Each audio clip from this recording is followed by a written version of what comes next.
నా పేరు జీవన్ అండి. I handle a page called మన వైజాగ్ ఇన్స్టాలో అండ్ యూట్యూబ్ కూడా ఉంది. And coming to the betting apps చూస్తున్నాం.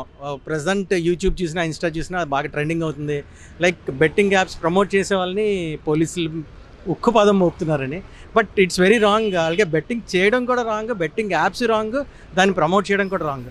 నా ఉద్దేశం ఏంటంటే బెట్టింగ్ ప్రమోట్ చేసే వాళ్ళు ఎంత తప్పు చేస్తున్నారో బెట్టింగ్ యాప్స్ రన్ చేసే వాళ్ళ మీద కూడా కొంచెం చర్యలు తీసుకుంటే డెఫినెట్గా ఇలాంటిది మనం డీల్ చేయొచ్చు. అట్ ది సేమ్ టైం ఇన్ఫ్లుయెన్సర్స్కి ఎలాగైతే మీరు ఇన్ఫ్లుయెన్సర్స్కి ఎలా అయితే ఇలాంటివన్నీ రూల్స్ అవి పెడుతున్నారు, సెలబ్రిటీస్కి కూడా ఎటువంటి ఇది లేకుండా ఇన్ఫ్లుయెన్సర్ని సెలబ్రిటీస్కి డివైడ్ చేయకుండా అందరినీ ఒకే రకమైన చర్యలు తీసుకుంటే కనుక ఖచ్చితంగా దీన్ని మనం నివారించవచ్చు. ఇప్పుడు ఐపీఎల్ సీజన్ స్టార్ట్ అవుతుంది. అది అందరికీ తెలిసిందే. ఐపీఎల్ బెట్టింగ్ కూడా చాలా పెద్ద రేంజ్లో ఉంటుందని.